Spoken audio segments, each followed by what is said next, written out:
Hello guys, ayan, isang cube kami ngayon.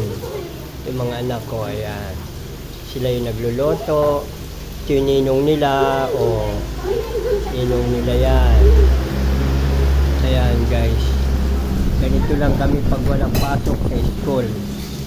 Ayan, kain-kain, dito lang yan malapit sa may amin, sa may Steve Commonwealth, Quezon City guys. Ayan.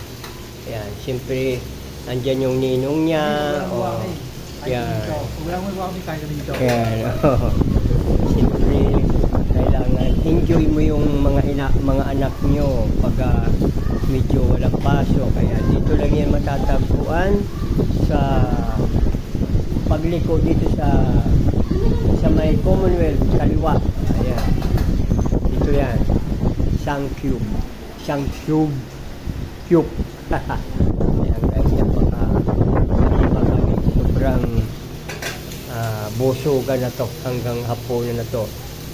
Alas 3 pa lang ng hapon na yan guys. Ayan yung aking mga kids. Ayan. Anong oras na? Alas 4. Ayan. Alas 4 guys. Salamat ng napakarami. Ingat kayo. Pasyal lang kayo dito sa Steve, dito lang yan, napakamura dito. Ayan guys, salamat ng marami.